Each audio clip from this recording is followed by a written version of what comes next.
the ocean is one of the most strategically important domains for the next century. There's like moments in history where we're like defined by what's going on land. And there's moments in history when we're defined by what's going on in the ocean. You have like the age of exploration, the age of sail, colonization, these kind of periods where like humanity's, capability was like very tied to like what we were doing on the ocean. And then you kind of come towards like the 20th century where like all of the major wars were like fought pretty much over land, barring like, a portion of World War II. They were fought in deserts or in jungles or in cities. From an economic point of view, like economic well-being was like generated in... We got like factories, industrial production, all on land. All on land. And now, for a variety of reasons, the focus is turning back towards the ocean. Welcome to The Peel. I'm your host, Turner Novak, founder of Banana Capital. Today's guest is Will O'Brien, co-founder and CEO of Ulysses. We're building this autonomy platform for the ocean, autonomous robots to do the most critical tasks in the oceans. This conversation goes incredibly deep on humanity's next great frontier, the ocean.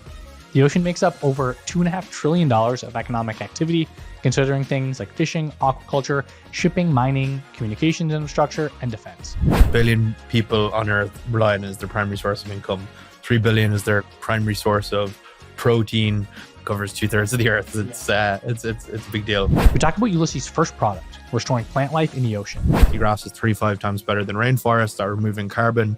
It supports about 20% of all fish life in the ocean, and it's dying all across the world, and people can't plant it back quick enough. A modular autonomous underwater robotics platform. You can't get Wi-Fi down there. You can't get Bluetooth down there. You can't get cell service. So everything has to operate in the dark. People who are building general purpose robotic platforms, like your humanoid folks on land, like you will not be able to throw a humanoid robot in the ocean. Advice for anyone selling to governments. It's a 3-sided deal, which is the unique part about it. Crazy business models that could eventually evolve in the ocean, like floating cities and hunting for billions of dollars in buried treasure, and why the way we finance startups needs to change. How many companies have been foie gras with capital and then their fucking liver bursts, right? Like, it's like this idea that like you have to take all of the money and then use it. That doesn't make any sense to me. Will also loves conspiracy theories, and he thinks people who believe them could make good startup founders. Is Atlantis real? Yeah. You think it's real? Yeah. Why do you say that? A quick thank you to Will's brother, Harry and Jacob O'Brien, and Owen McCabe for helping brainstorm topics for Will. A reminder, I publish episodes of The Peel every week, exploring the world's greatest startup stories, just like this one. Let's talk to Will after a quick word from Ramp. If you're running a finance team, you know how much time gets wasted on expense management. Chasing receipts, categorizing transactions, waiting for expense reports, it adds up quickly. Ramp handles all of this automatically. Ramp is a corporate card expense management platform that over 40,000 companies like Shopify, CBRE, and Stripe are using to streamline their financial operations. But here's what makes their corporate card different. Every transaction gets automatically categorized and matched to receipts. No more wondering what that $47 charge was 3 weeks later. You can set spending controls, get real-time alerts, and even block certain merchant categories. That sounds pretty cool. It's like having a finance team member embedded in every purchase. The platform integrates with your accounting system and ERP, so everything flows through without manual data entry. Whether you're issuing cards to a few employees or managing spend across departments, Ramp gives you visibility and control without the paperwork. Stop chasing receipts. Check out ramp.com/thepeel, get $250, and see what a corporate card can actually do for you. Time is money. Save both with Ramp. Well, Will, welcome to the show. Thank you for having me. So we're going to talk about the ocean. That's probably like the biggest thing to talk about. It's the next frontier. Yes, it is literally the biggest thing to talk about. It covers 2/3 of the Earth. It's a big deal. And so I actually brought this peace offering to the ocean. It's ocean branded Dubai chocolate. Wow, as a Gen Z, as a Zoomer, this means I can't tell you how much this means to me. This is only second to Labubu or matcha, maybe, I don't know. Look at this. It's got like a little wow, something. I've never had it before. Oh, you've never had it before? I've never had it before. Oh, it's so good. Yeah, I was in Dubai recently for work, but I don't even know. Apparently, it's like I heard someone saying that it's kind of like it's like a marketing stunt or something like that. For the country? Yeah. Like that. It's been in the same way you've got like, Irish coffee or something like that. You have like Dubai chocolate now. Interesting. Ooh, this is like slightly... Yeah, that's pretty good. It's slightly warmer than you probably want it to be. No, I think you want chocolate a bit warmer than than room temperature. I don't like cold Interesting. chocolate. If no one's had Dubai chocolate before, how would you describe this? Pistachio, bit crunchy in flavor, bit crunchy inside. It's got like this like mousse inside it. Yeah, pretty decent. Thank you. You're welcome. Just, ocean branded Dubai chocolate. Yeah, it's kind of funny that it became a thing. That like Dubai chocolate is a thing that people care about. Yeah, Like it's just funny. the internet, man. It does actually taste very good. It's ridiculously overpriced, and I think that's the only reason I think it's interesting. Is like, why would you pay $30 for a bar of chocolate? Yeah, or more in some cases. Yeah, this is, I think, one of the interesting things about the internet now is like it's driving both like mass convergence and like mass divergence, and that like the fact that like like everyone maybe below the age of like 26 or 27 like knows what like Dubai chocolate. I don't even want to repeat some of the others, but like crocodilo or labubu. Like what the hell do these words you mean? But like every young person knows what they are. But then also at the same time, you get like this like divergence where like you have like people with like increasingly esoteric like online interests going down increasingly like weirder rabbit holes, like more like political polarization, and you kind of like you're seeing like a kind of compression around the mean and median, and like an extension and around like the tails, in a way that is interesting. Also, maybe a little bit worrying. I'm not too sure. Yeah, it's maybe an extension of that. The 1,000 true fans. Have you ever heard of that theory before? It's like Kevin Kelly. Yeah. It's like no matter what you're doing, you can find 1,000 people in the world that are interested, and if you charge them, let's say it's like $100 a month or a year, or whatever, you can make a living with those 1,000 true fans. So there's that element of the internet. Then there's also like, what if that thing, like you thought you could sell Dubai chocolate online to 1,000 people and like make a living, but it became the current meta of the internet, or like the narrative of the internet. So it's like that, and like pushed all the way to the limit of like 100 million fans, like 100,000 million true fans instead of just 1,000 fans. Yeah, it's insane. So why do you think the ocean is so interesting? I think it's very well. I grew up like just with a personal connection to it. I grew up by the seaside in the southwest of Ireland in a place called Cork. So like, if I wasn't in the water, I was on the water. I was near it, like fishing, surfing, swimming, rock pooling, like whatever. Like my mom would just put me in a wetsuit as a kid and just like send me to the beach in the summers and just be like, go. That's like the opposite of the current millennial style. It's like, just go play in the ocean with sharks and like, well, it's Ireland, so there's no sharks. Oh yeah. Or any like thing that can really, I mean, there's like some fish, like weaver fish, that can give you a bad sting. But so I think I had like a very strong like personal connection to it, and that's like what drew me to it. And then as I got older, I started like diving. I did some like spear fishing as well and got into it. So I just like developed like this personal connection. But I think it's why it's so interesting is because, well, I mean, it's just like so interwoven with like human life today. Like 1 billion people on Earth rely on it as their primary source of income. 3 billion is their like primary source of protein. Nearly every society has a founding myth that has like some origin in like a flood or like an ocean related story or a river, and it's and I suppose like why it's becoming interesting today is like the next century, like the ocean is one of the most strategically important domains for the next century. There's like moments in history where we're like defined by what's going on land, and there's moments in history when we're defined by what's going on in the ocean. You have like the age of exploration, the age of sail, where like we were like very in colonization, these kind of periods where like humanity's capability was like very tied to like what we were doing on the ocean. And then you kind of come towards like the 20th century, where like all of the major wars were like fought pretty much over land, barring like a portion of World War II. They were fought in deserts or in jungles or in cities. From an economic point of view, like economic well-being was like generated in we got like factories, industrial production, all on land, yeah. all on land. And now, for a variety of reasons, the focus is turning back towards the ocean. And whether it's like in the defense, the world defense, like the next war will be fought over the ocean, over the Pacific, and the US is like wising up to that. 99% of the data that transmits around the world every day runs through submarine cables, and we're putting more and more data on the internet now every single day, and that needs more and more cables. These are also becoming a target for grey warfare, interventions of that kind. So there's like this data infrastructure that is going to have to be built out. Another like key feature of this century is going to be like the energy infrastructure build out. Much of the world's energy supplies runs through the ocean. Also, there is billions of dollars of energy still trapped in the ocean, and this is broadly across like wind and some still in oil and gas.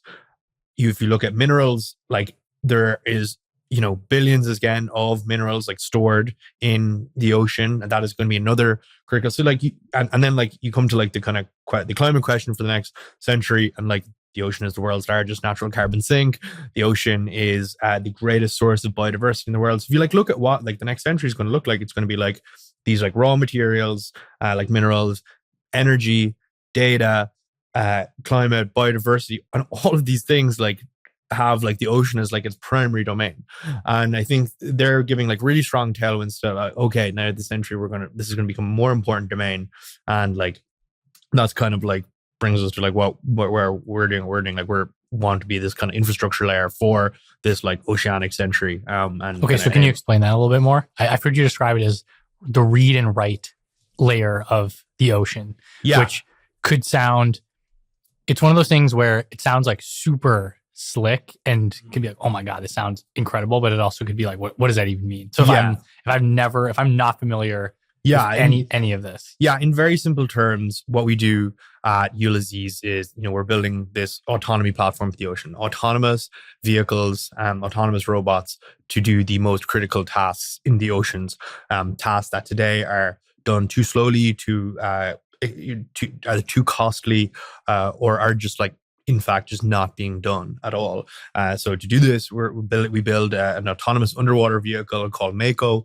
We use this as a platform to carry sensors or cameras on it, which is the kind of read aspect of what we do, like these read-only kind of functions where you're mapping seabed, where you're doing inspections on offshore infrastructure, these sorts of things. And then you have like the write aspect, which is like we carry also robotic payloads as well that do different like physical interventions at the kind of seabed level or other occasions. So we're working on offshore infrastructure maintenance and seagrass ecosystem restoration, as well as a few other service lines that we're going to be entering over the next year. But yes, basically we're selling the kind of picks and the shovels for the ocean economy. And that's a bit about what we do. And this sort of exists, like there's kind of an ocean economy right now. Like what does it kind of look like? I mean, it's a $2.5 trillion economy right now in the ocean, right? So what is all that? Like what all goes into that $2.5 trillion? Yeah, a large portion of that is like in around like fisheries, aquaculture. That's like a major component of it. Shipping and logistics, obviously, like another massive aspect of it. You have infrastructure, which you can segment into like energy, you can segment into like data, and like actual physical like roads and infrastructure as well, that like bridges and that sort of thing. And then you have like also like the kind of other like more nascent industries, like you have like mining becoming like more and more popular in the ocean, deep sea mining becoming more and more of interest, and but still extremely nascent. But and then another massive like category of spend in the ocean is like defense and security. So Coast Guard, law enforcement, navies, the Navy, spending billions of dollars per annum on different capital and operational expenditures for the ocean. And how does it mostly work today? Like if I'm thinking of the average, deep sea exploration or kind of, deep open water, Yeah. commercial mission is it? Like, what's the average thing that's out there look like? And like the setup of like a team and the business that's kind of operating and the products they're using. So you honestly, the world of kind of maritime operations, which is the world we inhabit, like, doing things in the ocean, doing activities, the kind of services layer in the ocean, it can be broadly characterized as like you have like some expensive manned surface vessel.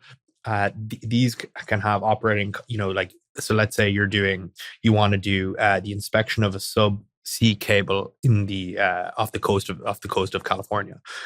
You go out with this very expensive chartered surface vessel that needs to carry a doctor, that needs to carry 5 divers, it needs to carry 2 unmanned system operators, needs to carry a ship, a captain and his first mate. It needs to carry like kitchen staff, ends up, becoming like a 15-person crew. And the vessel itself costs, tens of millions of dollars. And just to purchase and get it in the first place. Yeah. So you end up basically with like a daily running cost of like 50K to like 100K for some of these like larger vessels to go out and do. Let's say you want to go and do a subsea inspection. So then you go out, it takes, 2 days to get there. And because it's a big vessel, you spend a ton of money on fuel. Then you throw, your underwater vehicle over the edge and maybe send some divers down as well with it. And you go down, you do the inspection, you come back up. You can only work like maybe 4 to 6 hours a day because of sunlight or other kind of constraints and labor laws and these sorts of things. And you come up and then you read the data, you go down the next day, you do this 3 days in a row or whatever. And that's, so you basically have the surface asset, you have the people on the vessel, you have these expensive unmanned systems from these legacy providers that cost on the order of like 1 million all the way up to tens of millions of dollars to buy these remote operated or underwater vehicles. And maybe you might have some aerial assets and support as well occasionally. Really? Okay. Not for this mission, but for other missions. Like, let's say you're doing something like border security in San Diego. You've got a P3 Orion giving Overwatch there. Again, super expensive capital, requires human operation. So basically what we characterize this as like the heavy tech bottleneck. It's like you have this bottleneck around maritime operations because you have surface vessels that are extremely expensive, and then you have unmanned systems that are similarly super expensive, and all of it relies on humans. The Ulysses platform is totally autonomous, can be operated from anywhere on Earth. It revolves around our autonomous surface vehicle Thresher, which departs from port, carrying our underwater vehicles on board. It'll go out to the location, it'll drop off the underwater vehicles. We can control it over SATCOM link, so Starlink or something like that. Drops off the underwater vehicles, they go do their mission, they come back. We have this autonomous launch and recovery system that can pick them up, put them on the bed, wirelessly recharge them, send the data back to shore, retask them, send them back out. Can do that for multiple days on end. It can work 24/7. You don't have any humans on board. The vehicle itself is much smaller, so it costs a fraction of the cost of any surface other surface asset. And yeah, you can just basically do all of these subsea tasks quicker, better, faster, cheaper. Interesting. And so what's the first thing you're kind of doing? Because I know deep technology company, you're doing a lot of R&D. You can raise money to fund it, but it's probably nice to like bring some cash coming in. So like, what are you doing to start to actually make money? Well, the nice thing about Ulysses is we actually make money, which is like a very unique position to be in San Francisco. In fact, we've nearly made more money than we've actually spent so far to date. Nice. Millions of dollars of revenue this year, $1 million of revenue last year. We're about $2.3 million in revenue so far this year, probably on track for 3.5. We began this company solving a very random, weird problem that most people have never heard of, but it is a good place to start a business. One of my co-founders was on a surf trip and met a marine biologist who told him about her job, how manual it was, how she was, manually taking photos and then sketching out what these subsea ecosystems looked like. She was taking manually, collecting water samples, and she was doing this thing called seagrass ecosystem restoration, which is collecting seeds and planting seeds. And this kind of really kind of piqued my co-founder's ear, because he was like, oh wait, there's people paying like humans to do, lots of money to do this. Yes. And they're covering, well, how much area per day? Like they would cost like cover like 4 hectares in a year. And he like was like running the math. What would this do in underwater vehicle? It's like you could plant 5 hectares a day. So you could, all of a sudden you realize, okay, there's people paying money for this service. And then you start learning about the benefits of seagrass. Seagrass is 35 times better than rainforests at removing carbon. It supports about 20% of all fish life in the ocean. Really? It's this anchor species for the ocean. It's kind of the ugly duckling. Nobody really knows about it. It wasn't in Finding Nemo, so like people don't like realize it exists. And it's dying all across the world, and people can't plant it back quick enough. And governments are panicked about it because their fish stocks rely on it. They've got biodiversity targets. They've got carbon targets. So the idea to begin with was like, okay, well, let's plant this better, faster, cheaper, and let's do that at scale, and we can build a nice business doing that. And that was a great business. Last year, we did $1 million in revenue, and we are supporting like the scale up of some of the biggest restoration projects in the world. It's a great story to tell. But in doing that and solving that problem, we built our underwater vehicle, Mako, and we built some robotic payloads to go onto our system to do these activities. But we realized, oh wow, there's an open goal here in like building next generation autonomous underwater and surface vehicles for the ocean, and that like basically the people building these vehicles today, the incumbents, are the same companies that were building them in like 1960, 1970. It's like there is like this like crop of incumbents. Some of them date back to World War II, former shipbuilders, and like all of these like breakthroughs that have been informing the design of drones going into places like Ukraine, or doing delivery drones here in the US, or the innovations going into autonomous vehicles from a compute perspective. None of these ideas have been ported over to like the subsea and surface domain. Are these things even connected to the internet? So, well, basically one of the technical challenges in building in the subsea domain is that water is a buffer that does not allow comms through it pretty easily. So you can't get Wi-Fi down there, you can't get Bluetooth down there, you can't get cell service. So everything has to operate in the dark. So you actually do need a lot of compute on board. So you need like a true brain self-driving capabilities. Exactly, yeah. And we have the world's most compute capable underwater vehicle to do that. We've crammed a ton of compute into a very small area, and we can run pretty much any we can't actually we can't get models big enough to actually push our open source models big enough to push our system to the limit yet. But that's going to change obviously as open source and models generating better. Do you do what kind of like model work are you doing? Is a lot of computer vision? Vision is the main one. So you guys using RoboFlow? We are not using RoboFlow. You should be. Have you tried them? No. You haven't even looked. Have you heard of RoboFlow? Yeah, I've heard of it. Have you looked into it yet? I haven't looked into it. Oh, you guys got to try RoboFlow. Joseph, the founder, is a prior guest and also listener of the show. So nice. Let's check it out. I'm gonna tell him after this. You guys have got to talk. Try it out. So, does it work? Yeah, it does. Yeah, we've run multiple successful missions across the US and Australia at this point. We have customers. Just last week, we were out in the Great Barrier Reef doing restoration there. Last year, we were in Perth. We're going in Western Australia. We're going out there again soon. We've been working in Virginia. We're going back out to Florida again in a few weeks' time. So yeah, we're running like concurrent operations across 2 continents right now. We are scaling up operations here in America with some new contracts as well. Beginning work on that later this year in kind of 2 new domains. So we started in this world of seagrass. Now we're beginning to broaden out into other industries, taking the exact same core technology and serving new needs across offshore infrastructure and defense. How's it modular? So you use the same rough kind of system and structure for seagrass restoration as you would for like a deep sea cable inspection? So how does that kind of play out? We don't go deep sea yet. Our system doesn't go like as deep as you would need, but we can go to like 1,000 feet. But the modular, one of the kind of key differentiators of our system is like it's pretty much like Legos, right? Like I could lay out a table here with all the different gadgets that we've developed.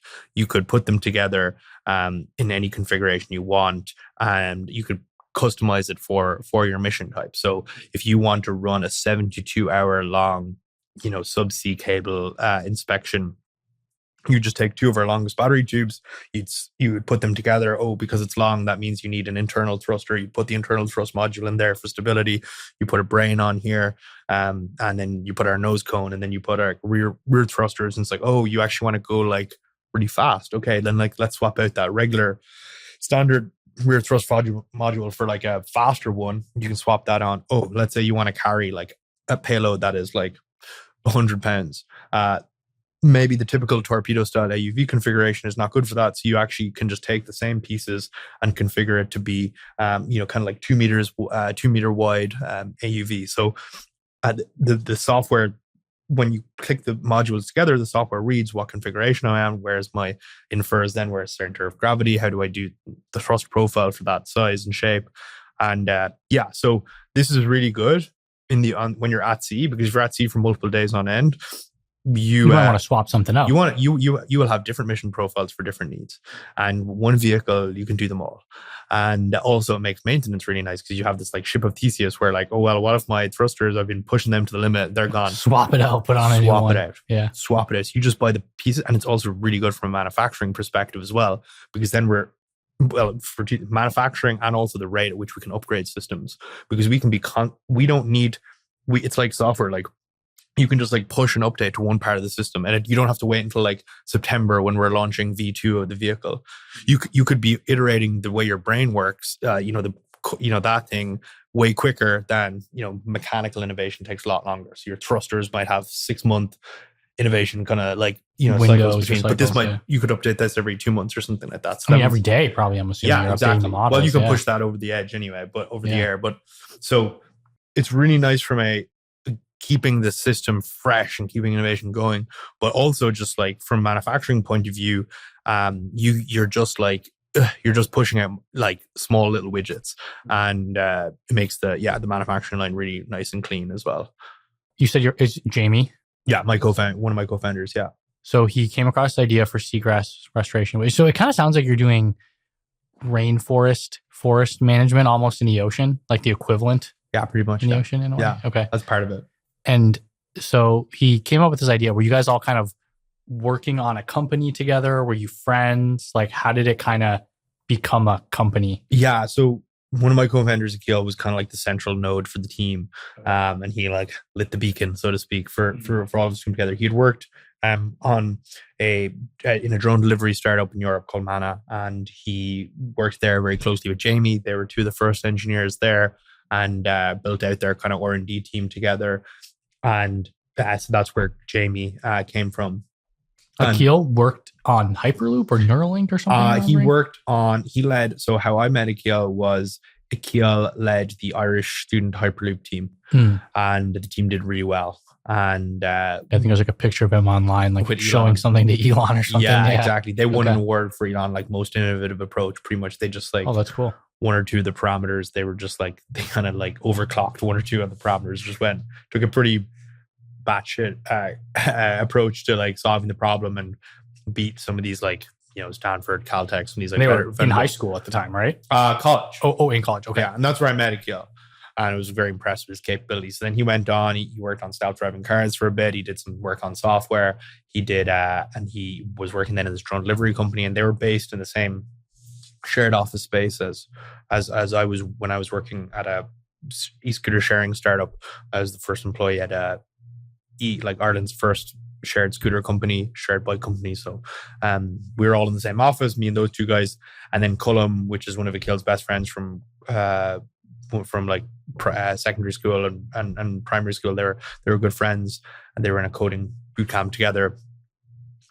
He was working at Red Bull on the Formula 1 team at the time, and had just won a second championship at Red Bull, but was also just like kind of had one eye on what he wanted to do next. So Akil, we kind of then group chat was made. We all started talking about it in a bit more detail. We're like, this is a really good idea. And came over here a few months later to raise our pre-seed. Did that with Lowercarbon and a few other folks. And that was 2 years ago now, yeah. So how'd you make that happen? Because you were just a bunch of kids from Ireland. Yeah, that probably on like, you probably didn't know a lot of people in San Francisco. We didn't know anybody. So how the Lowercarbon investment was interesting because like they were like our first call of the fundraise, and they agreed to lead it on the first call. And it was our first ever call with a VC. So I'm definitely not like the standard, like I spoke to 100 people and none of them would fund it. And honestly, yeah. So fundraising has not been that, has been a nice process for us. So we just got on, we had basically somehow found someone to introduce us to Lowercarbon.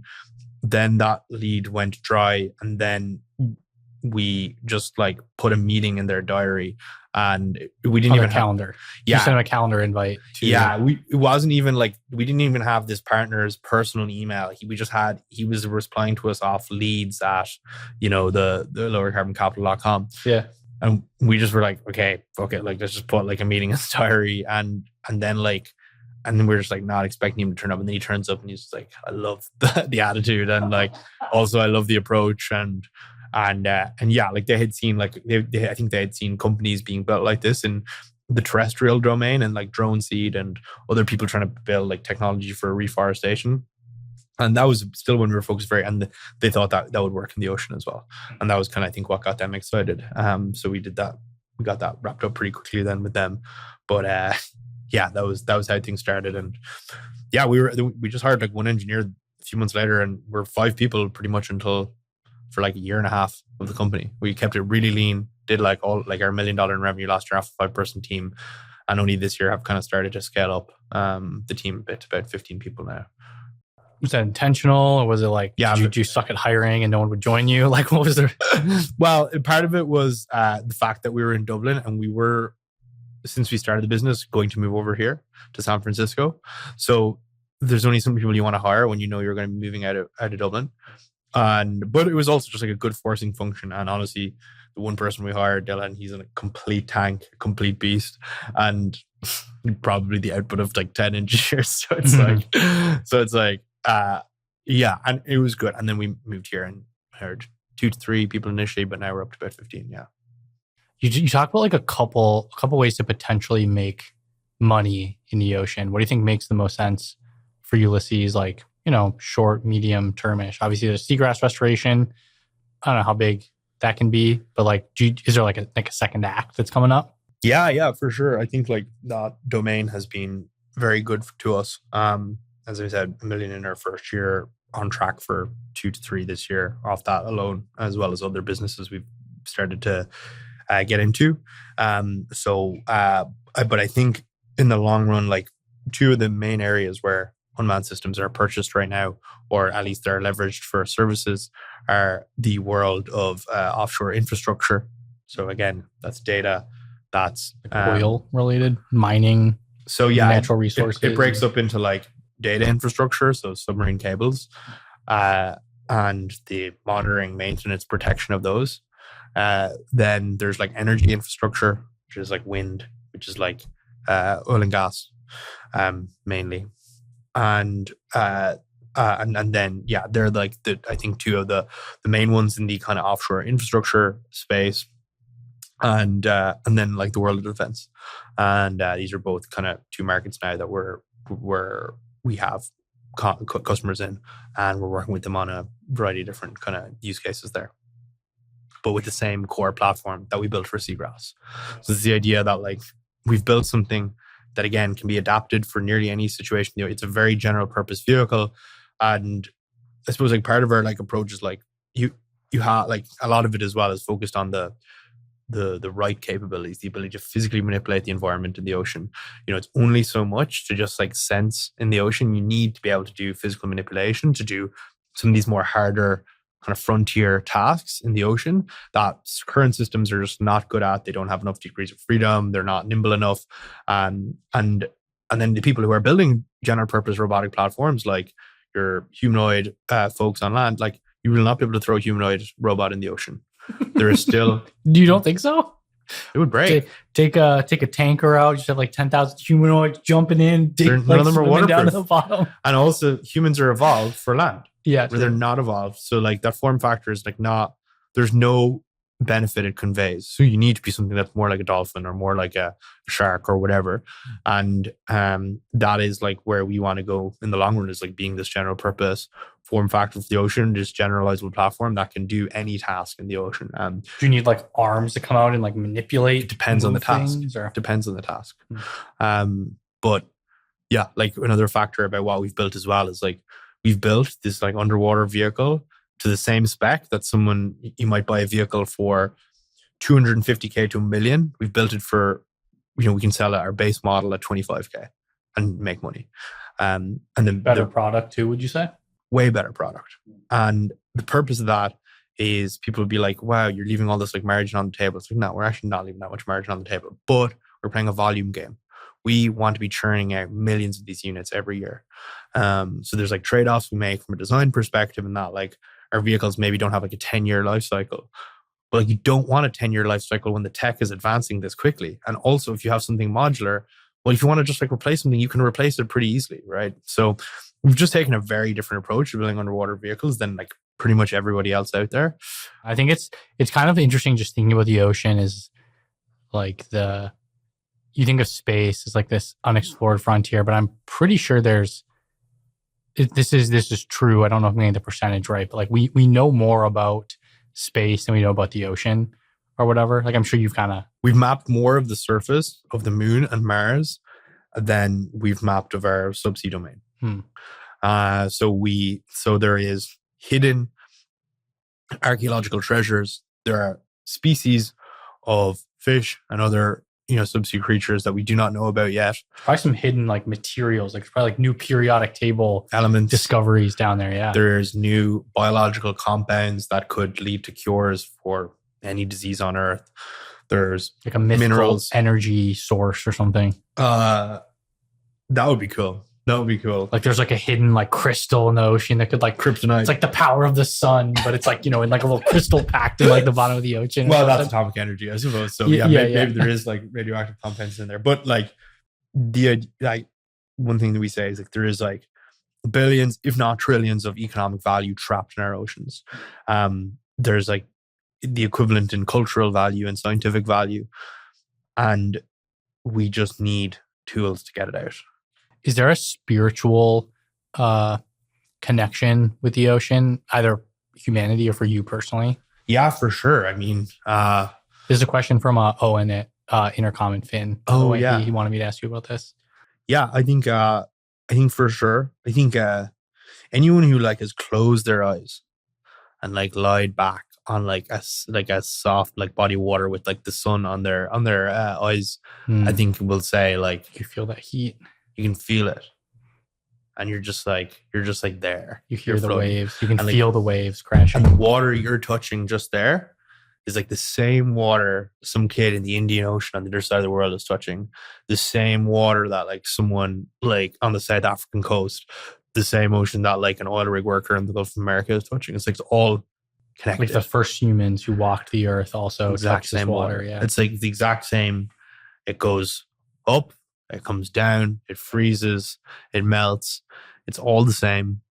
And I think for me, there's definitely like aspects about my job that match my faith. I'm Catholic, and one of the kind of this is I think a connection I kind of started to develop when we started working on the seagrass stuff. Is like Genesis opens with Christ or God bestowing like creating earth for us, and he gives mankind dominion over the seas and the skies and the birds and the fishes and gives us dominion, but with that he also asks us and commands us to steward it. It's not ours, it's his. We're just minding it for him, and all religions kind of have this aspect of stewardship. Like you don't own it, like you're just carrying it on for the next generation kind of thing. It takes different forms. And that is something that like I very, very much resonated with. And our team, like our mission statement is stewarding the ocean for an abundant future. Building these like vehicles that can like steward and command the oceans and the high seas and bring an element of order to a very disordered world so that we can like move forward. So yeah, I think that's like part of like that's like my command from God is to build these like machines for stewardship in the ocean to keep And stewardship, in my opinion, is like means that they're healthy. So that's like the seagrass side of the business. They're safe. That's like the defense side of business, that like there's, you know, no pirates or people doing funny business out at sea, no illegal fishing, that kind of thing. And prosperous, like that we are able to extract the value that they provide, but not in like in a extractive, like let's take all the fish out. Like, I mean, like a stewardship aspect that like we extract, but we give back as well. And we're diligently, stewarding it. So that would be, I think, my kind of more like spiritual connection to it. I think it's like a very human substrate. It's I think everyone has like this intuitive connection to it, and it also has like a relationship to my faith. Yeah. So this is actually something I don't really even know if this is a good question to ask you, but I'm curious if you thought about this. So the ocean is so big. If you just go to like a random spot in the Pacific in the middle of nowhere, like the furthest you can get from any piece of land, are there tons of fish and sea life there? And if it, maybe it's like super deep, it's like super dark, is like most of the ocean not filled with life, or is it pretty like dense no matter where you go? Or are there like areas where there's nothing really happening? Yeah, I think like the more remote you go, generally, the more like biodiverse and stuff it gets. Really? Like, I mean, well, there's less like stressors on it. Like that's like the main driver of like biodiversity loss has been stressors like water pollution. Yeah, water pollution, main one. So if I go like the exact midpoint between Hawaii and California, I'm assuming that's like a pretty remote spot in the Pacific, and I just like go down, there's like just tons of sharks in there. No, and, like, not plankton. No. Like they agglomerate in like hubs, but so like when you have that deep, they're spread out over a lot of area. But like shallower areas are typically like quite biodiverse per unit area. But as you get deeper, it gets harder for life to sustain. Like, is it like a heat thing, it's a function of energy, right? So like the deeper you are, the less light there is. The less light there is, the less things like that are at the bottom of the food chain can grow. It's all a function of energy, really. Energy and another. So a lot of the ocean is just big emptiness, really, like a decent chunk of it. It's kind of like space in that sense. It's just there's just nothing for a long time. Yeah. Do you know Irish? Yeah, fluently. Yeah. Can you say something? What would you like me to say? Thank you, Ramp, for say thank you, Ramp, for sponsoring. Girls Mila Magat Ramp done podcast show. Girls Mila Magat done Arrogant. Thank you for the money. Thank you for the cash. Girls Mila Magat Ramp. That was the first podcast call out in Irish. That's wow. We've just made we literally broke a world record. A world first. Made history. Ramp used in a sentence in Irish. I wonder if they have any Irish customers. Is Irish? Yeah, we were using them when we were based in Ireland. Oh, really? There you go. Okay. Well, that's good to know that they have a global presence. We were talking a little bit earlier about ways that actually, like currently, people are making money in the ocean. What are some interesting ways, like a little bit more esoteric, but like actually somewhat semi-realistic ways that like people might actually make money in like kind of the ocean economy? I think like again, you said esoteric, so I'm going to take that as free rein to get wacky. Like one idea that was popular in Silicon Valley in the tech community in the 2000s, which has kind of fallen off a little bit, was the idea of seasteading. That like you could build communities at sea and like be a city, and be outside the jurisdiction of regulations. Biology would probably love this. Yes. Nation states, floating nation states in the ocean. Yeah. So I think like when you have better support infrastructure, you can do more of that. So I still think that one has legs. And I think I could feasibly see that being done in the future. What's the cost? Like, is it actually cheaper or more expensive to probably more expensive to do like so why would you do at sea? Because the upside is greater. If you can develop if you can do R&D and sell like real, like would you not like rather to have like lab space in an area where you don't have to report to the FDA? You know what I mean? Like where you don't have to like follow interesting. register. So like you're selling office space, you know, like it's commercial real estate or like. So it's kind of like crypto where it's like, you don't have to quite follow the law if you do crypto. That kind of stuff. Okay. Interesting. I think I'm not like, I know there's like a whole institute dedicated to this stuff. So I think like I'm a personal fan of that. And I mean, another one is like everyone who was hating on OceanGate and what was OceanGate? Remember the guy who went down to the Titanic and the thing exploded? Oh, the billionaire. Multiple billionaires. I think that dude was retarded. I hope I can say that. He was retarded. He like I actually know people who personally knew him and were like telling him like the way you've done the carbon fiber layup here is like there's like a fucking hole in it. Like there's like basically an air bubble in it. Like that is going to pop. That is not going to go down well. And people were he was like, yeah, so that guy himself. But I think more broadly, this like business of like recreational, in like doing recreational industries in the ocean, like going subsea. Like I would love to see like a submarine, adventure, like a tour business, like a tour business, where you're just going like from like continent to continent with like a glass topped submarine or something like that, and you're just like going like subsea like for sharks above you, manatees, coral reefs, just all that shit, or like a subsea hotel. Like this exists in some countries. You can go to like hotels in the ocean. So I think that stuff. Yeah, Dubai has this like whole. Didn't they make like just artificial half the city is like in the ocean or something? Yeah, something like that. There's a big Dubai episode. Yeah, apparently. I think deep sea mining is going to be very big. Deep sea mining. Yeah, that's going to be big. I think it just needs to be done right. I think the obvious concerns people have are like we know so little about the subsea ecosystem that like if you do extraction there, like you don't even know what you're taking away, and that could have like ramifications on but basically like the rest of the ocean ecosystem. We don't know how far it ripples up. So you like extract a bunch of iron ore. So it's not iron ore, but it's basically you have these like metallic nodules with like rare earth minerals in them, formed at typically in this one area called the Clariton-Clipperton Zone in the Pacific Ocean, and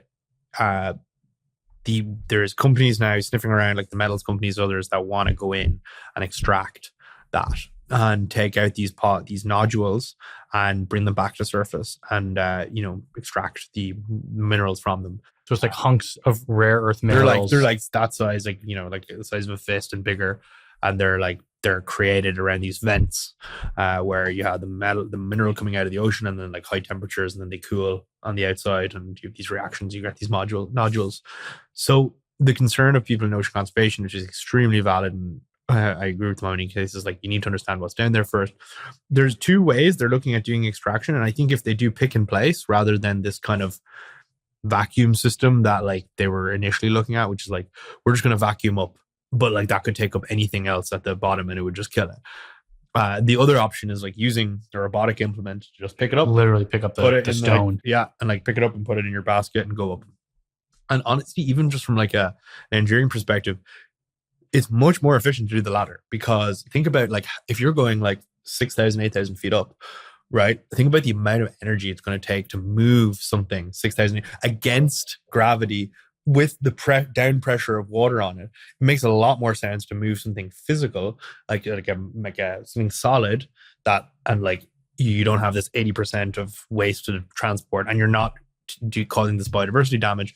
And I think you can do that safely when you start quantifying what is on the outside of the nodule, and is there, because there is like good research to show that actually on the outside of these modules you have like some like fungi population and bacteria populations that could be the basis for the food chain of other things going around there. So I think we need to, once we quantify that, we understand what's going on there, then we can say maybe, per annum you can take 1% of the nodules in an area or something like that, or 2%, whatever. If you take too much, the fungi dies. Whatever. The rest of the food chain collapses around it. And I think if we can quantify it, like I think it's much better to be taking it from there than to be making Central African children go into these like mines and take it there. Like from just like a well-being point of view. And that's what's happening right now. Yeah, that's where most like the supply chain of rare earth minerals is deplorable, to be honest. It's like, it's pretty bleak. So so I think like it's worth exploration. There's again billions of dollars like to be made there. There's like other like more like esoteric things that I find interesting, like ocean iron fertilization. So there's this like banger quote from this like crazy Canadian billionaire called Russ George, and he says, Oh, I've seen this quote, yeah. yeah, it's like, yeah, give me a tanker of iron filings and I will give you an ice age. Basically, the idea is that like there's many parts of the ocean which are iron deficient. If you add iron there, you stimulate phytoplankton growth. Plankton, when it grows, draws in carbon from the atmosphere. If you can draw in enough carbon, you could actually change the weather on Earth. And it's a geoengineering technique, pretty much. Now, you don't want to actually change weather patterns, but you do want to probably draw excess carbon out of the atmosphere so that economy can still continue to grow. And but also, a very interesting aspect of this, he did an experiment off the coast of Vancouver one year, and they used an area owned by like Native Americans, did an experiment there, put some iron filings in. That year, that part of Canada had its greatest salmon take ever. So this, I think, and like what this and other aspects of kind of like intervention in the ocean, like along coupled with restoration, is an idea I'm very interested in, which is like closed loop kind of full stack ocean stewardship, where if I was sitting down with like someone in Indonesia, like a minister, who was like struggling with like fish populations or something like that, I could send out a legion of Ulysses surface vehicles to go and patrol for illegal fishing and keep the Chinese out of their waters, and then send underwater vehicles to do seagrass restoration with maybe some other intervention techniques that are adding minerals in deficient areas. But this general idea that we're taking the stewardship mandate really seriously and building businesses on it, like not too dissimilar to how Augustus wants to like create rain, right? Like it's like this idea that like you can do these things in a safe way, so you should probably be doing it. So there, some of my... What about like treasure hunting? Isn't there like tens of billions of dollars of treasure that's just down there? Yeah, there's like one wreck off the coast of Colombia. It's like billions of gold, emerald. Yeah, again, another use case of Ulysses is uniquely like tailored to solve because we don't have the cost. We can basically make these, we can increase the area of the search because we're much like an order of magnitude cheaper because you don't need any humans. You could send all of our service vehicles from port. No humans would need to go out. You could do weeks on end of continual mapping, quantification, doubling down on areas of interest, going down maybe like using jets to like blow kind of sand off like areas, because a lot of this stuff is buried. So you need a sub-bottom profiler to like see what's down there first, and then you want to go down and dig. So yeah. Interesting. So is that there's an interesting question of like, do you guys have to do anything else, or do you just have to, No, there's a lot. So basically the rightful owners of that treasure is the flag state. So I think the one in Colombia was a Spanish ship that went off the coast. So Spain has claim to that. So if somebody finds it, you have to say it to Spain. You have to get permission from them first of all to recover it. They will want probably most of the proceeds, but they might give you a sliver, which could be $1 billion. So it's like it's a negotiation thing. There's no set process for it. But yeah, honestly, I'm more interested probably in the archaeological finds as well. Just like the interesting like learnings of history that come from this, or find Atlantis. Yeah. Is Atlantis real? Yeah. You think it's real? Yeah. Why do you say that? Are you familiar with like Graham Hancock and like this idea of like lost like civilizations, and there was like potentially like advanced civilizations before modern time, before like we commonly believe that like modern civilizations began around like 11,500 years ago. But you have two things. You have a lot of structures that are older than that, like you go to Easter Island, these like huge heads. You look at like some of these like megalithic structures in other parts of the world, like the pyramids, like other that are indicative of like knowledge that just people didn't have at that time, like just like really complex. Like again, we still don't really have like convincing answers on how they built the pyramids and these sorts of things. So aliens, I think is what they say, UFOs. The most convincing one I've seen is like the water levels, where you're like using push it in like water pressure to like push things up. I don't know. That's one way, but the question that doesn't answer still is where did some of that granite that they used there came from like 150, 200 miles away. Do you think they dug a canal that long, 200 miles? I think that's what I've seen in like the YouTube videos is like they floated down the river, like they float down the Nile. And, like the Nile's changed levels over time. And it's hard to know. Like you're right. It could have been made 100,000 years ago. But and then you also have like these like this also you have around the time you have like these cataclysm stories, which are kind of like the kind of foundational myth for a lot of different religions, different cultures. So like, Noah is like the kind of standard kind of like flood myth in the West, but the Incas, the Aztecs, like all these like other or like, the Mesopotamians, others like have these like foundational stories or originate in a flood. So there's like one theory, the Younger Dryas impact theory, which states that like there was a comet that crashed on Earth that led to massive like tsunamis and floods and like near all these kind of major like population centers. And the best description we have of Atlantis is Plato describes it. He's the first person we have that describes Atlantis, and he says that he spoke to someone in Egypt, and he says the Egyptians claim to be the inheritors of Atlantis, and that there was someone in Egypt who told him about Atlantis when he went there. And Atlantis is 3 concentric rings with water in each ring, and it was a seafaring civilization, and the streets were paved with gold, and they had in the middle of this like 3 concentric rings were the center of Atlantis. Then there's this location that matches these descriptions in Mauritania in Africa. So Mauritania is in the Sahara Desert. What people don't know about Mauritania around 11,500 years ago and before is that the Sahara Desert actually used to be a lush rainforest. So it actually used to be like a place where you conceivably have a civilization. Additionally, you have this like structure in Mauritania has 3 concentric rings in it and salt deposits in each ring. And then you have like, if you look from the west coast of Africa to Mauritania, you have these like salt striations indicative of like a huge flood all the way from there to Mauritania. Additionally, streets paved with gold, richest person ever was Mauritanian king. Was it Timbuktu or was it Massa? Musa. Yep. Yeah. Massa's a different DJ, king, a different DJ. Rich guy. It's DJ, I think. Yeah. I was thinking Massa, like the software. Oh yeah, that guy too. Yeah, also goated. But this guy, had more money than sense. He had gold. That's Mauritania. So they're also saying like Atlantis. His wealth might have come from raiding Atlantis. Well, no, but that's like there's huge gold deposits in Mauritania. So the streets paved with gold could conceivably be there. Literally paved with gold. Also, you have like the Atlas Mountains, Atlantis, is like etymologically similar to like the Atlas Mountains, which are just like north of Mauritania. And so like there's like one theory that seafaring civilization existed before, was based there. That's where Egypt came from. Potentially also the Celts came from this as well. The Irish Celts came from Atlantis. So I would like to, if I had the money, go out into the Western Atlantic and map a lot of that and see if we have good wrecks from that time. So you think so? I was just looking at where Mauritania is. Yeah. It's basically like, you think of the shape of Africa, it's in like the middle of the top. Yeah, the west. Yeah, like the west coast. Yeah, if you want to look it up, it's the RICAT structure, the RICHAT structure. And there's this guy, Jimmy Corsetti, who covers this quite well on YouTube. Interesting. So the actual Atlantis, it is where the desert currently is, or it is in the water? I think it was a society that stretched beyond that.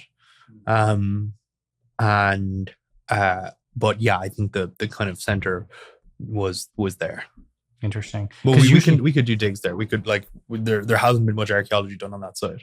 Oh. So if there is a billionaire that would like to do that, we go and LiDAR Atlantis, the RICAT structure, and see what's going on there. If there's any billionaires listening, there actually are a couple, I think, that I know of. So maybe if you're one of them, yeah, I know a guy. If you're listening, we'll throw your contact. I have a friend doing LiDAR drones for or like LiDARing like archaeological sites right now in Mehran, based in San Francisco. He's doing a lot of this in South and Central America. It's like using LiDAR to find archaeological sites we didn't know about before. They're like hidden in the forest or something. Exactly. Yeah. Kind of like, buried a little bit probably too. Like El Dorado. You think El Dorado's real? Yeah. What do you think El Dorado is? I think it's like hidden somewhere in the Amazon. I don't know specifics about where it is, but so it's just like it's a city that's made of gold. That's who probably ran, like the Aztecs? We don't know.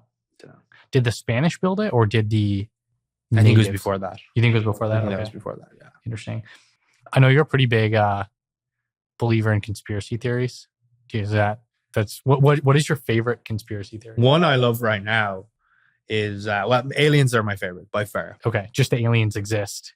That's there's cool. so many places you can go with that. Okay. How do aliens interface religion? Are there mummies in Nazca of aliens, tridactyl beings?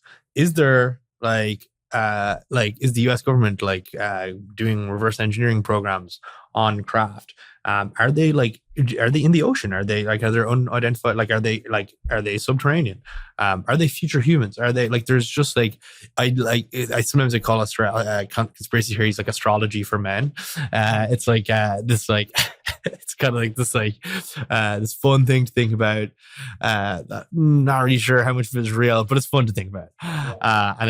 Because the world is very uncertain and it gives us kind of some element of certainty. But yeah, the alien one is by far the one I think about probably most frequently. Interesting. Do you think we're the most advanced life form in the universe? Define advanced, but on a technological basis. Do you think there's people out there that are just so advanced, they're kind of just monitoring us and they're making sure we're staying in line? Yeah. I think I definitely don't think we're alone. I think there's probably some things that we seem better than that others might be interested in humans. But yeah, I think it's very likely that there's very advanced other life forms out there. Have you ever heard the Titanic conspiracy theory? This is my favorite one. For insurance or something? There's that. So there's two people on it were made. Yeah. So my favorite conspiracy theory is that they sunk the Titanic to create the Fed. Have you heard this one?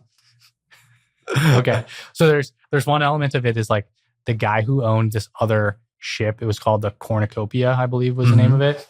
It got some damage and he couldn't get insurance reimbursement. So he actually swapped it with the Titanic and then sunk this other ship so that he could get it paid out in his Titanic insurance policy. Oh, yeah. And that's the one that's a little bit more well-known. The other one that I just think it's so ridiculous, but it actually, it could be true. I don't know. It's that when they wanted to create the Fed, there was basically 3 people who opposed it. It was basically the 7 wealthiest men in the world that wanted to create this system. Wow. And there was 3 people that opposed it, and they were all on the Titanic when it sunk. And it was JP Morgan and this guy, I think it was Jacob Morgan Astor. died on the Titanic. He didn't. Oh. He was supposed to be on it, but it was the day of the journey. I forget what happened. He didn't show up.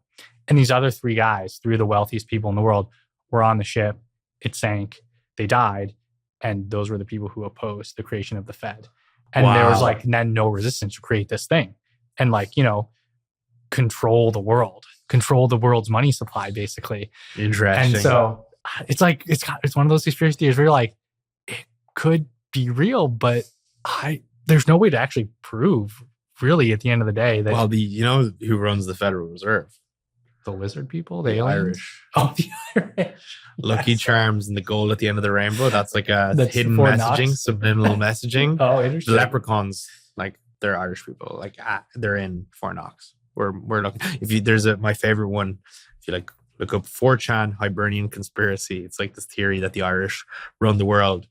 And there's a whole section dedicated to the Irish control of the Federal Reserve. All these people of Irish ancestry running famous banks and being a part of the Federal Reserve's original board. So that was I mean, the last stop for the Titanic was in Ireland. The last stop before it left the US? Cove near where I grew up. Interesting. The last stop. So maybe that was a part of it. A few Irish guys got on board there. Or got off. The ones who want to create the Fed. They got off. They tricked everyone. Hey guys, let's do this. One of them stayed on board and drove into the iceberg then. Yeah, that's true. They had one guy who was kamikaze Irish Fed creator. Who's you know what? My life's mission is to make sure this gets created. He was a leprechaun. Yeah. This other pretty interesting just general theory. You think that people who believe in conspiracy theories are better founders or could be good founders. I think so. Explain that? I think there's I like it in the same way that I like a Sudoku or like a New York Times Mini or like Connections or something like that, because there's a lot of BS in this world. There's in this conspiracy world, there's a lot of like crazies, schizo, and you get really good at going to like online forums or like Reddit threads or like 4chan and like parsing who here is like autistic schizo genius that has seen through the trees and who here is like just like the other side of the bell curve. And so like the people can be like COVID, they can sort through like 10 different crazy ideas and be like COVID lab leak. Exactly. That's the one that's actually real or something like that. Yeah, exactly. Like I think people who can like really just like quickly, I think it helps you. Like one thing I go back to, because I didn't, you mentioned COVID there, like because I didn't immediately see COVID coming. I didn't see like it was going to have the effects that it did. And I was like pretty slow to like be like, like pay concern to it. And then also I was like pretty slow to realize like how much of like the measures around it were BS. That really like made me realize like I need to develop like a better like way of like seeing the wood from the trees, like seeing when something's going to happen. Like there's this weird thing going on in Wuhan. And I think like some of the best people in technology can do this. Like Balaji was like on it like a rocket, like at the start of COVID, January, tweeting being like, this is going to happen. Like Andreessen had like a sign up 2 weeks before everyone like lost their shit and they were calling it on it. Yeah, people were making fun of them, the no handshakes please thing. Yeah. Like, so like, this is like how the skill is like portable and transferable. And I think if you can, I think it's a skill. It's a trainable skill. Yeah. So I think like lurking in these worlds, spending time, like, you know, one of the ones I'm looking into recently is these like Nazca mummies, these like mummified aliens that they're claiming are coming out of somewhere like Nazca. Where's Nazca? Is that Latin America? Yeah, Peru. Huh. Have you ever heard of the Nazca lines as well? I don't think so. These are these like formations in the ground made with like white rocks that you can really only see from space. And like one of them looks like an astronaut, one of them looks like a bird, one of them, and they all have like 3 fingers. And like these beings now are 3 fingers. I think aliens made those things. They are aliens. They are aliens. Oh, well, they think that like the lines are like made by the people there who like worshipped the aliens or had some like relationship with them. And like that's art, but the beings then are. So there's a really good video on this. Jesse Michaels, like my favorite YouTuber, really good guy. He actually formerly an investor as well. He was an investor at Deal Capital, and he now runs a podcast. He does investing as well, but he runs this podcast talking about a lot of alien type topics. But I think this ability to kind of parse what's true and what's not, being able to think about things that are other people think are controversial or weird or taboo and not be ashamed about it, I think they're transferable skills. Interesting. And talking about skills, one of the things that's I think really hard for anyone doing anything related to government sales, like interacting, convincing the government to make a purchase from you. I know you've sold a couple different government contracts. And like, how do you approach that? Like if I'm somebody who I'm thinking about starting a company, maybe I did start a company, I'm like, man, how do I get like the state of New Zealand to purchase my commercial product? Like how do you approach those situations? It depends. There's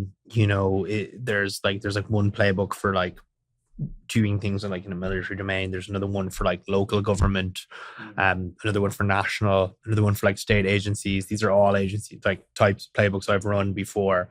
So I think that's like the first thing. I think like is like figuring out which playbook to run. I think the things that are consistent are making sure you are speaking with the right people. Again, like there's like a lot of these things that are just like very similar to regular playbook. Like a lot of people just like don't have buying power in the government. Like there's like actually like in the US military, it's like warranted officers, right? Like there's like not everyone can do it. So I think but like there is also a common playbook is that you find the end user, you get them passionate about it, you find then the person who has the buying authority. you get them to care about it, that you get them, that your guy, your like champion, to like speak with them and get them to want to give them budget to do their job. And then the third leg of it is like going to the political folks at government level, like national level, and getting them to care about it, because they're the ones who send the money and they're the ones who send the priorities. So you kind of have to push on three kind of different, there's three prongs to it. I think that ports across like a lot of these fronts.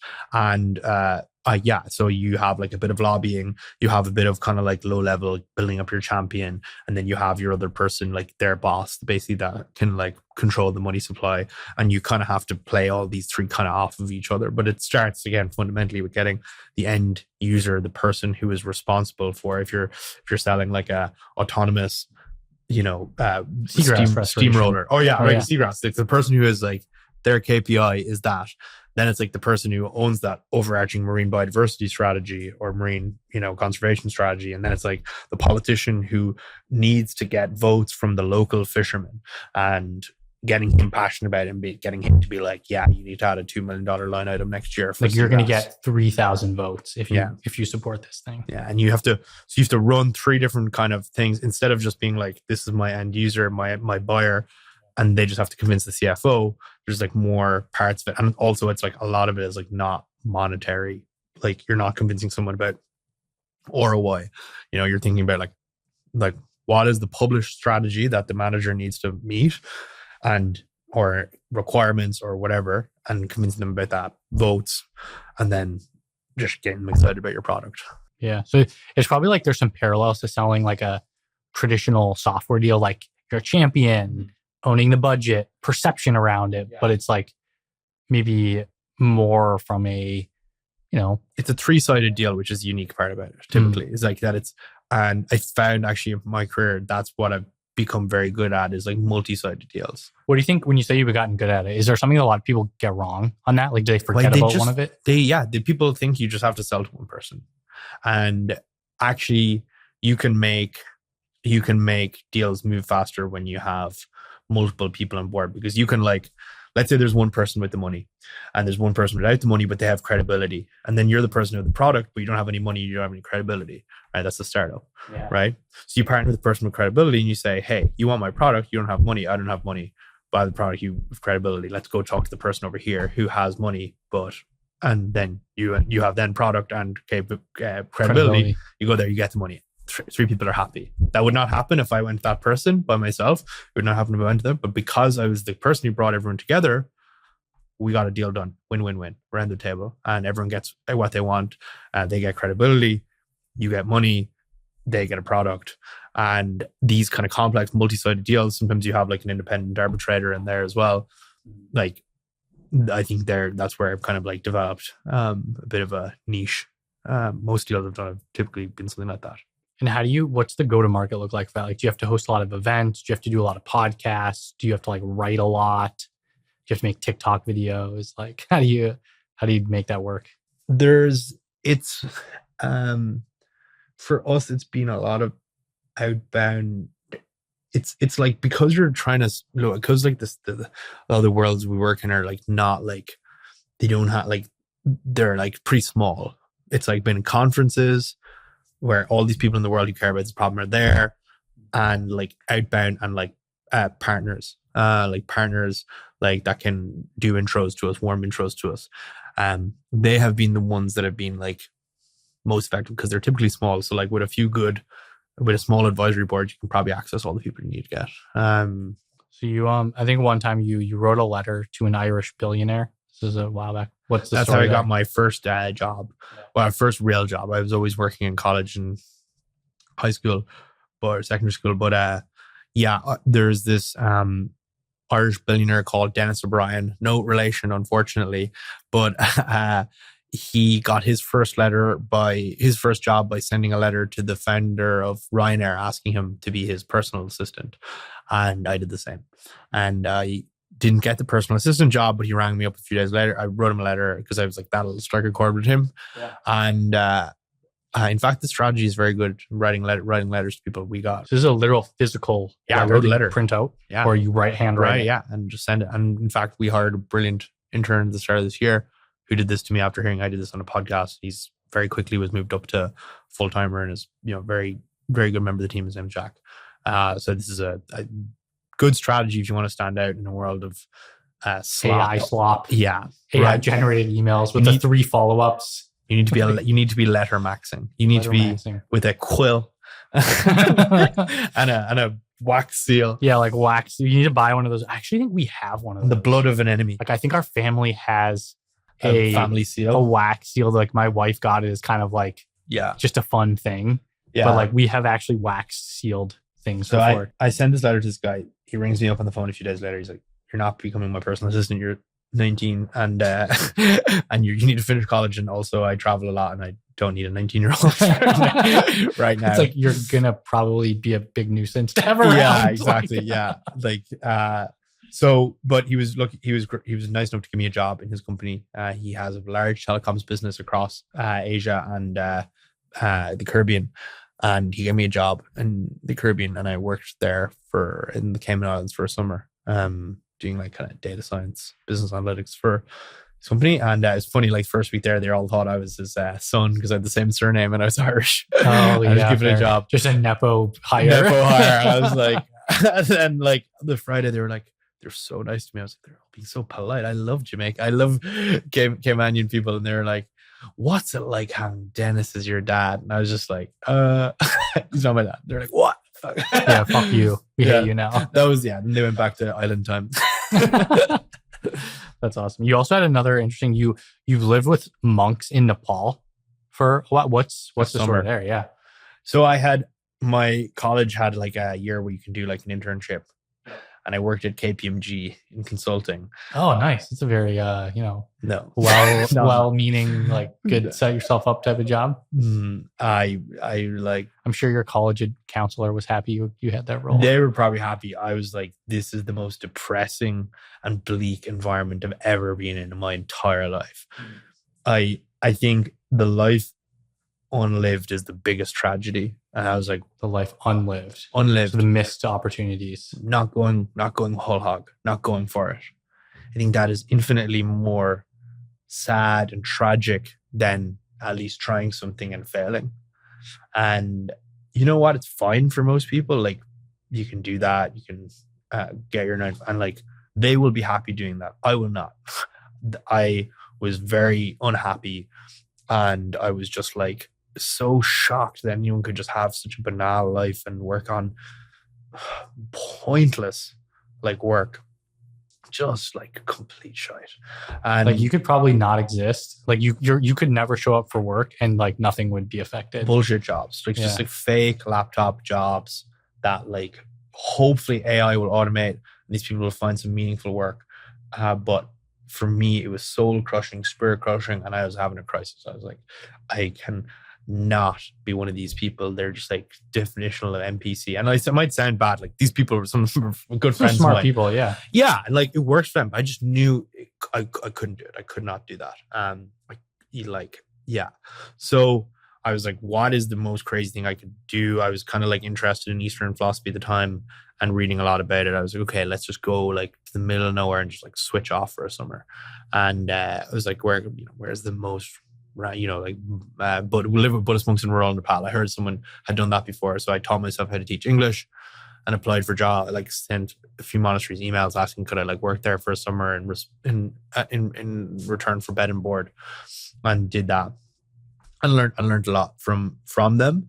Had some like good like takeaways from it, but also realized that like Buddhism wasn't for me. And that was, I think, actually funnily like one of my kind of first steps on kind of coming back. I was raised Catholic, but coming back to it then, because I went to the bottom of the glass and I just realized there's a few things there they just couldn't answer.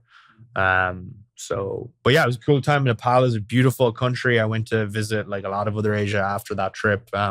Highly recommend anyone visit Nepal. So what's it like living in a monastery like that? Like for somebody who doesn't know, I've seen some TV shows like White Lotus. She tries to live in a monastery. Oh, really? Yeah. I don't know if you've seen that White one. Lotus. Season 3, I think. I haven't watched any White Lotus. Oh man, great show. You got to watch it. Yeah.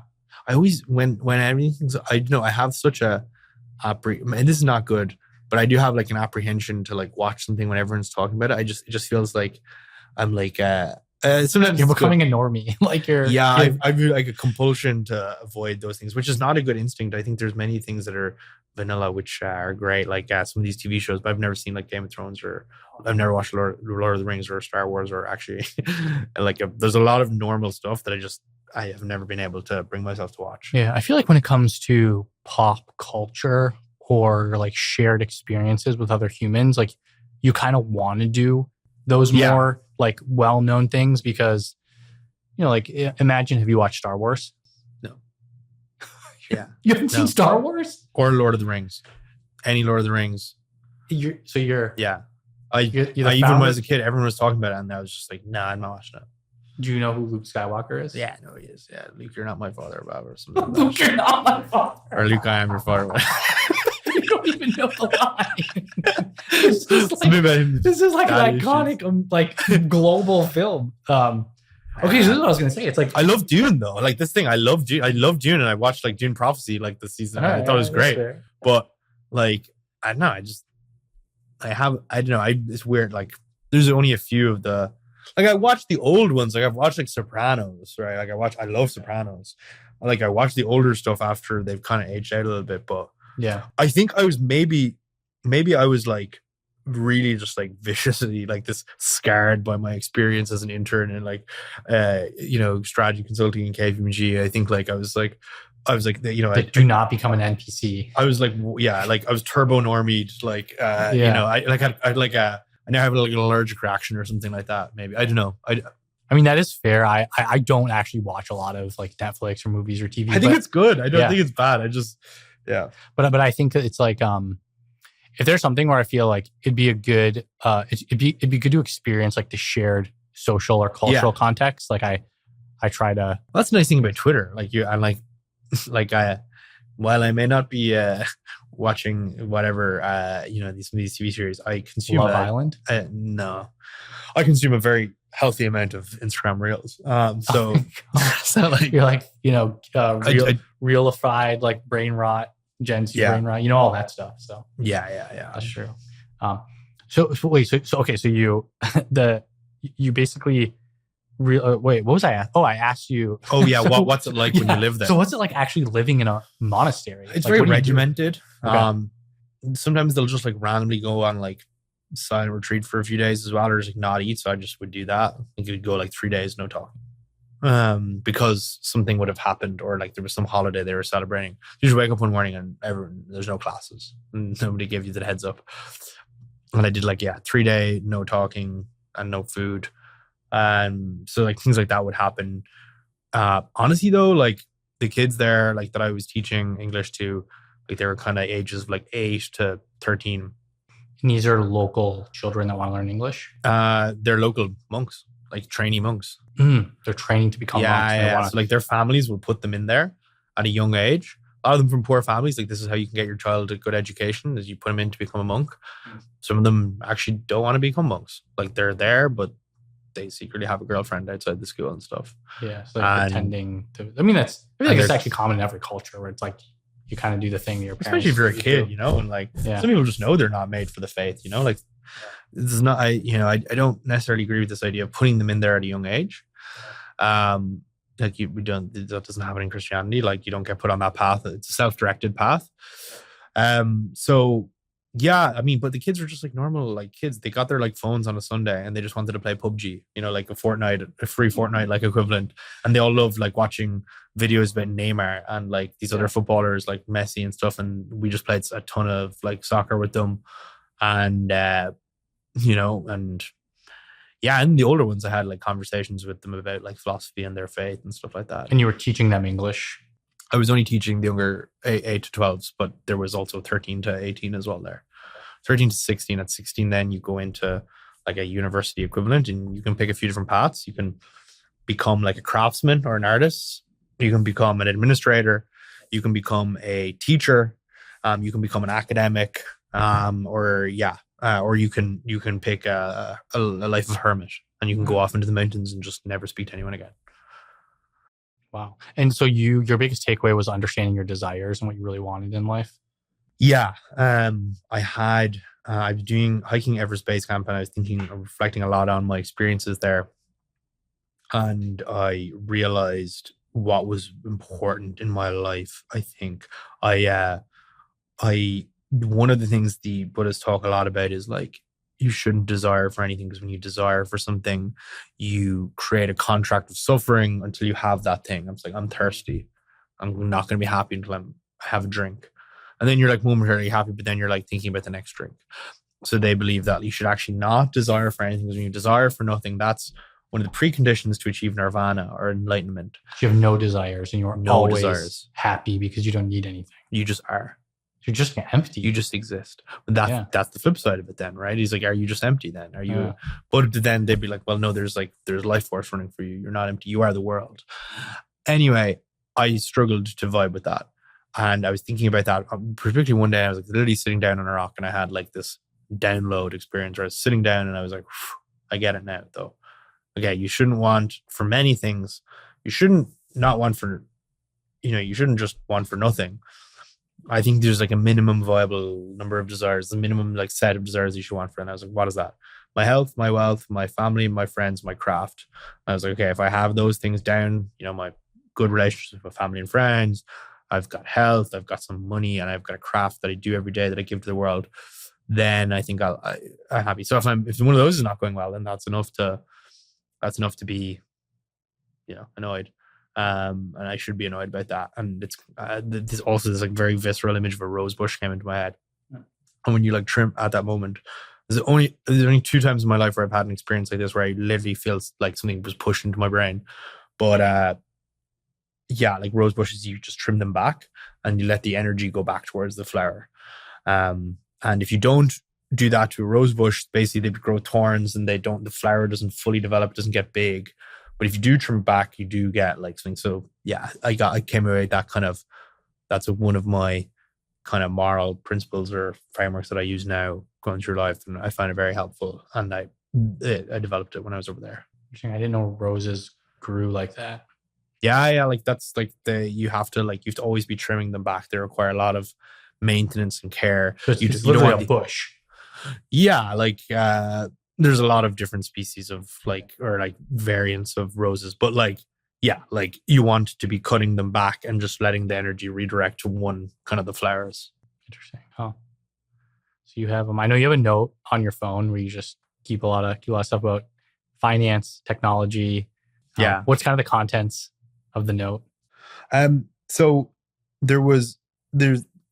I studied finance in university. I studied like a math and economics degree, and I studied a lot about quant finance and statistics, and I developed a real appreciation for some of these for people like Jim Simmons, who founded like Renaissance Technologies and kind of pioneered like algorithmic trading, and then people like Citadel, and other pioneers of kind of more quant finance and high frequency trading. And Dalio as well. And you go before that as well, just general pioneers in finance, like Milken inventing the junk bond. Wow, I find that such a beautiful and elegant instrument. We basically have cable TV because of that guy. And that's the evolution. This podcast is an evolution of the talk show, which is because of cable TV. Is built on cable television. Yeah, the NFL, sports, the backbone of American cultural dominance is built on the junk bond. It's built on the junk bond, yeah. So I think, you have Kravis and American, economic dominance in the 80s through 90s built on the LBO, right? Not built necessarily, but huge. Consolidated deals on the IPO. Yeah. Yeah. The LBO, The degree to which financial innovation is a precursor for, economic well-being and dominance and the mortgage. The mortgage is the foundation of every American's retirement package. The Roth IRA. Yeah. My second favorite IRA. But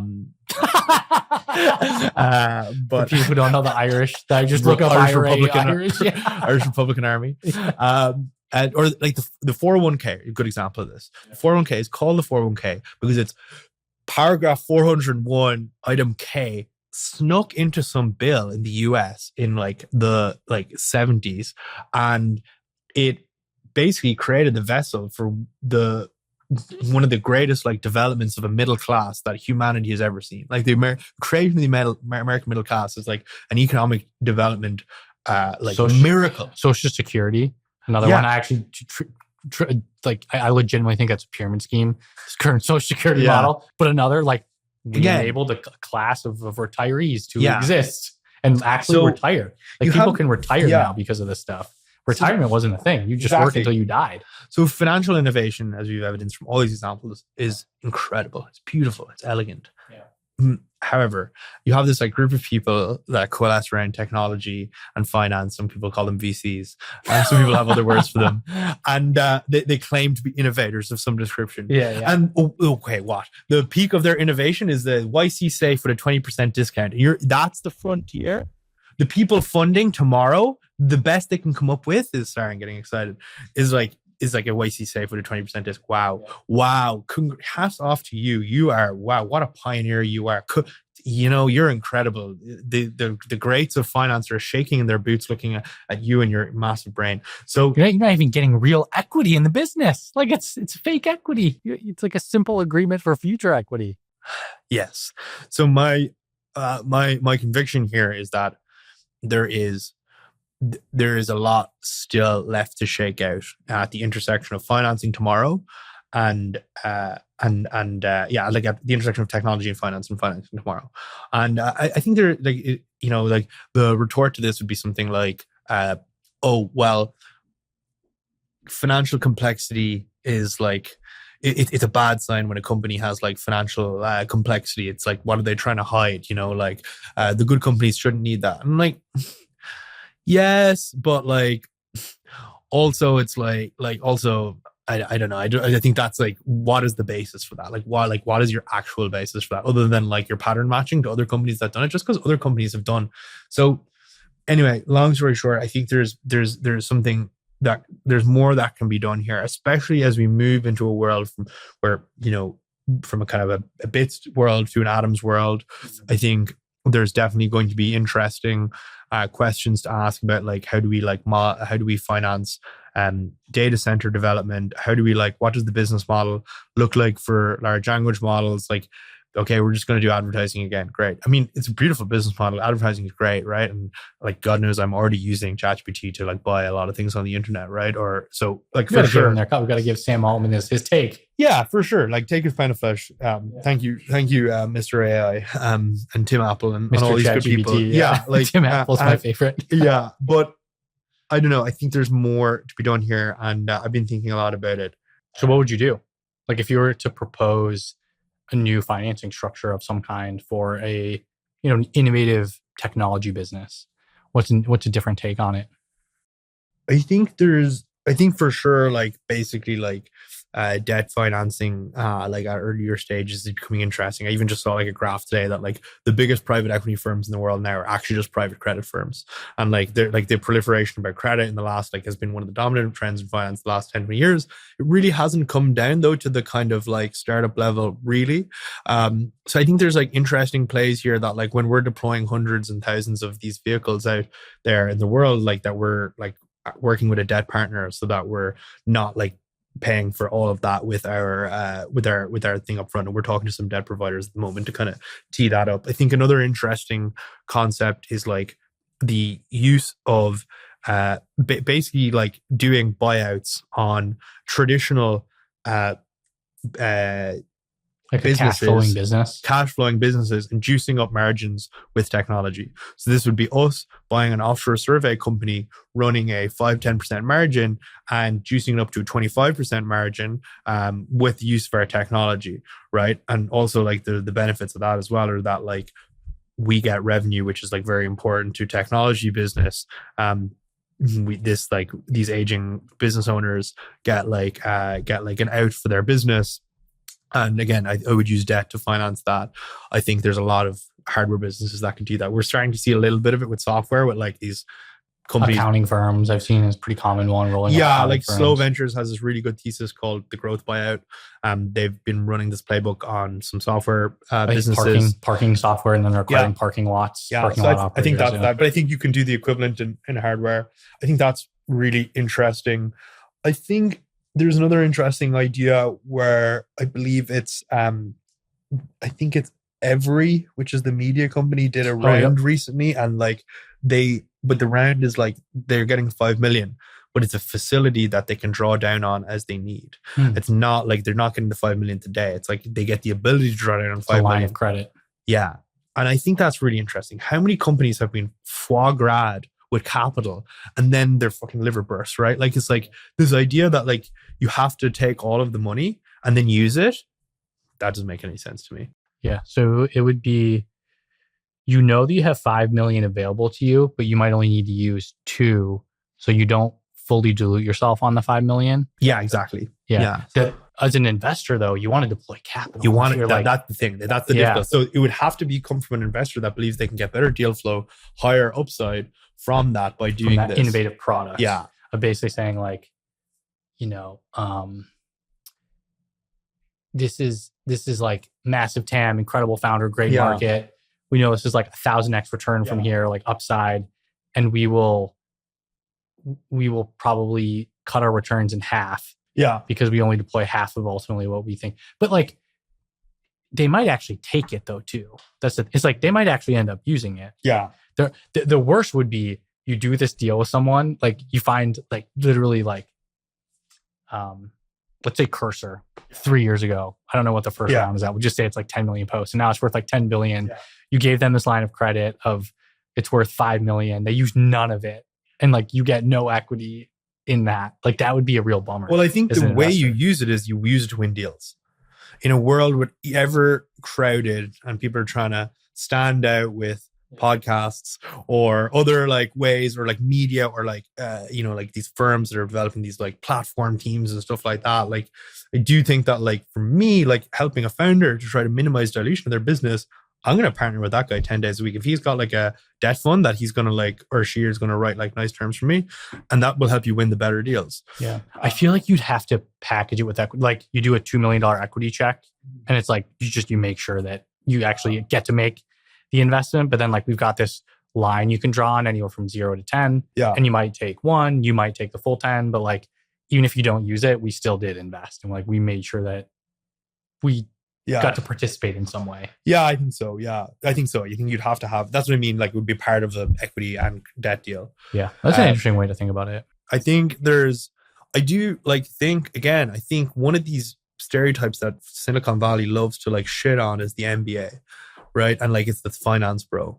And like, actually, these people again are like, they're the backbone of a lot of American businesses. Right. Like, there's like actual like merit to some of these things. And I think investment banking does have like some incredibly smart people in there. I think like just bringing more complexity, I wonder, would like a startup native investment bank do well here? If someone was to set up, hire like some analysts and like associates from the top funds like Morgan Stanley TMT team or something like that, and start bringing some of those ideas around financial innovation to startups here in the Valley. I wonder if that would, it's a beautiful business. I mean, investment banking is, you are speaking money into existence. It is just like, you're getting paid for your advice. It's like beautiful, no assets, just, I will sit and I charge you $10 million to convince Google to buy you. Exactly. Or to convince the public markets to take you. So I think it's a beautiful business, investment bank. I think like special situations as well as like, there was this team within Goldman for like a decade just churning out like not public info what their returns are, but I know a guy who's like was working team like stuff that would make your eye water. And they were just like, these guys were like the Navy SEALs of finance. They would like a Navy SEAL, drop into any situation and run an investment. They could go into a debt deal. They could go into Pakistan. They could sell government debt. They could do a refinance of a offshore infrastructure deal. They could do anything. And they got really good at quantifying returns and risk in generalizable terms, and ran this strategy for 40 plus years. And some of them have left to do their own. But I think that in tech would go a long way. I think there's a lot of like balance sheet. I think there's like a lot of like zombie companies in San Francisco in general that you could chop up for parts and sell to people who'll actually use the assets, and give some money back to investors. You could do like refinance. You could get investors off the cap table, turn them to more. They're not going to be venture scale businesses. They just need to be cash flowing businesses. You could do a refi on that. So I think there's like a lot of stuff there. Yeah, I think there's different lenses to think about it. As like the cost of equity is pretty high. Like if you say, let's say we'll say Cursor again as an example. Like Cursor sold probably 20% of their business in that first round. If that would have been debt that they had to pay back, like turning 2 million into 2 billion, like what was the technical interest rate that they gave up on that equity? It was definitely three digits. Yeah. Right. So like the interest rate that they were paying, like the cost of the equity that they gave up was basically like a payday loan, probably more. Like the most expensive financial capital versus, let's say they funded it on a credit card where you pay 20% interest. Actually would have been way smarter. Yeah. Like technically. Yeah. But then the trade-off is like, it's debt and you do have to pay it back. And I think the debt stuff makes sense when you have line of sight on a cash flow or collateral. Yeah. And the collateral's worth something. And like, and it's going to appreciate and there's going to be like, but like you have line of sight on the cash flows. And yeah, you would need collateral as well. But I mean, collateral is hand wavy as well. IP is collateral, like you can technically have like, so I think it's more like closely related to the cash flows. But yeah, I mean, other things, I just think companies should be going public earlier. I think like, and Nvidia went public at 50 million market cap. Amazon went public at a $500 million market cap. And like maybe there's a way of like putting a small amount of your float like on the market like early and having an appreciation that way, and then you can potentially participate. Then you have like a better sense of when things are really going to pop.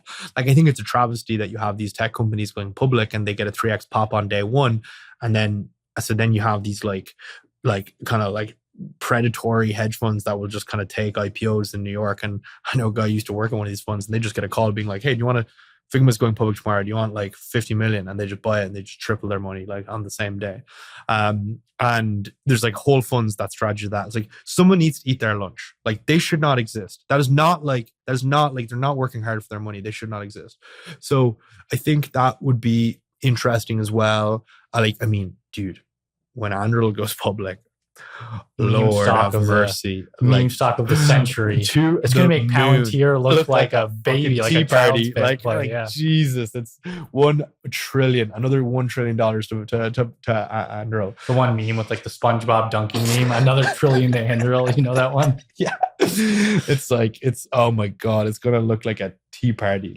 So I think so I think there's a lot of companies that could be, and like, look, I see the argument for not. Look, there's scrutiny you get and other things, but I think people are leaving a lot of money on the table. And I think in this world where you can kind of, you have like meme stocks and stuff like that, like there's more you can do there. But another idea I have is like that, like it seems there's just been so many like insane money making opportunities in the public markets for technology that I'm not entirely convinced that like venture is the best way to make like insane returns as an investor. Like you had like Carvana do something like a 200x. It dropped 99% and then back up to the same, above the same price. 200x. You had AMD do like a 40x in the space of a few years. NVIDIA outperformed basically every venture fund over the past 10 exactly. years. You have like so Palantir, Facebook, by the way. So did Palantir, all these companies, and then like again, like situational awareness fund, like they Leopold and Nick, they're running a huge strategy. They're up to apparently like 40% year to date, according to Wall Street Journal. 47% year to date, like performing every like venture fund. On a risk adjusted basis in particular, but more generally, I actually think like maybe public markets is like a better place to find alpha. You've more information. There's like maybe less risk. There's for sure 10 bagger plus opportunities there. So it's liquid. It's liquid. More liquid. I feel like there's more secondary opportunities coming to the private markets. If you have like a top 20 asset, like there's like probably 20 private companies, maybe it's like 25, maybe it's 50. Where if you just say, hey, I own stock in SpaceX or Anduril, there's 1,000 willing buyers that will. I think secondary. I think closely tied to this idea that companies should go public sooner. If that does not happen, there's a business in doing secondaries really well. I mean, that's a big business model of a lot of funds, is just giving out allocation into SPVs in late stage companies, whether it's directly on the cap table into someone else's SPV, into an SPV that's going into another SPV. Like, that is a pretty significant business model in the private markets. Yeah, I think as well, like, crypto gets a lot of shit. I think there's still the fact that you can program money. I think there's like definitely like stuff you can do there with that. You can see that. But yeah, I think that one of the issues with increasing public markets is, like, if you're an asset management firm, you make money from management fees. Like, you don't, the carry is kind of like a sweetener, but like, you make your money on the day-to-day from management fees. And you can charge about 1% management fee in a public market fund. And you can charge 2.5%. Some of these SPVs, people charge 5% right up front. Wow. In a private market SPV. I didn't know that. Yeah. So you can, that's why that is why the private markets are so big, and they're continuing to accumulate capital, because if you're an asset manager, it's more profitable. Like, why would you fuck around with 1% fees and 10% carry when you can charge 2 or 3 and 20 or 30? There's also, because it's illiquid, you can, let's say you invest in a bunch of dog shit, bad investments in the public markets, that is immediately apparent. Yeah. Not necessarily so in the private markets. You can also, in the public markets, you get paid your carry quarterly. So if you're good, you get paid faster. You don't get carry quite as much. Maybe carry is like more of the business model if you're doing public markets. I think in private markets too, like, it's mostly insider trading and, like, dark business arts and deals, which is like, you can't really do that in the public markets. But in the private markets, it's like, Andrew signing this massive customer. We're going to raise this round ahead of it. We do the round. They announce the customer, and then there's like massive interest. And like, you can't do that in the public markets, right?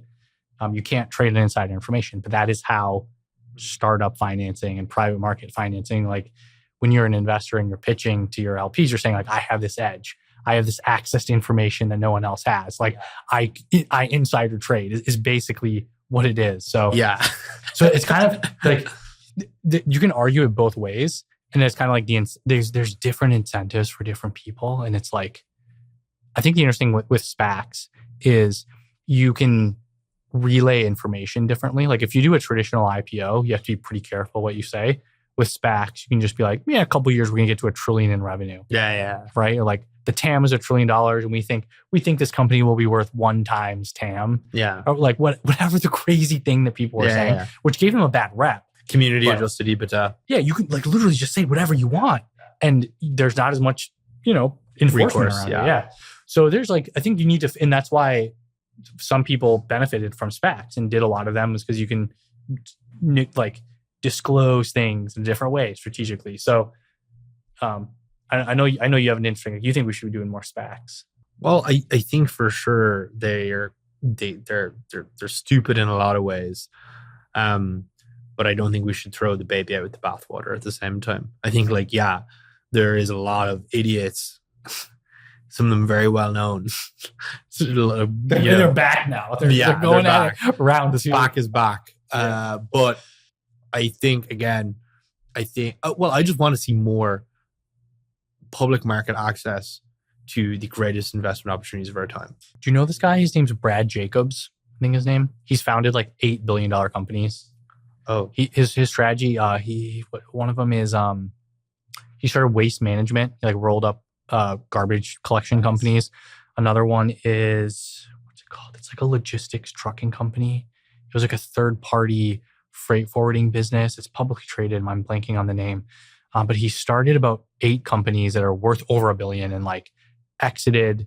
He's cleared it's like a real economic value that was created, like real companies. I mean, I think waste management is like a $30 or $40 billion public company. But anyways, he did a SPAC, but it was kind of like a private SPAC. Like, I think it was sort of like an IPO. Like, you kind of had to get allocation in it. And I can't remember what was public, but I think this is public. I'm gonna have to. We're probably gonna leave this in the episode, but we might trim it. That like, I believe like Mike Moritz was a big investor. I was just a friend who invested in it, and he was basically like, it was like this SPAC from this guy who is like a legend. And I don't remember why he did a SPAC, but but I think he wanted like a liquid vehicle to work with, because It's like when it's like the same idea as like a search fund. You want to Yeah. have negotiating power in advance of speaking to a business owner. Yeah. You- and he you're, like, immediately way more acquired a credible. company. Yeah. Like he did this thing and they immediately did an acquisition. Yeah. And I think his like the strategy around, I think he's said this publicly, but he's just going to do like couple deals a week. Just his thesis and just generally his general model. He goes to an antiquated industry that literally does not have any technology. Like the people who run the companies don't use the internet. Like they print off their emails to read them or whatever. Like they still send faxes. Yeah. And you just like use software and like that's who you're competing against. Yeah, I love that. It's an interesting thesis. Well, this is a lot of fun. Yeah, thanks for having me, man. Yeah, it was a lot of fun. This is pretty fun. I feel like we went all over the map with literally, figuratively. Talked about the ocean, talked about Dubai chocolate, treasure hunting, conspiracy theories. Yeah, it was good fun. Yeah, it's a lot of fun. And thank you for listening. And thanks to Ramp for supporting this episode. Head to ramp.com/thepeel for $250 on your first set of cards. If you missed it, make sure to check out last week's episode with Isaac Medeiros, founder of Mini Katana and Kampai Foods, where he shares the strategies he uses to get 1 billion views on his videos per month. If you like this conversation, please like, comment, subscribe, and name your next innovative financial instrument after me. If you don't want to miss a future episode, subscribe to my newsletter, The Split, linked in the description to get each episode plus a transcript emailed directly to your inbox every week. Thanks again. See you next time.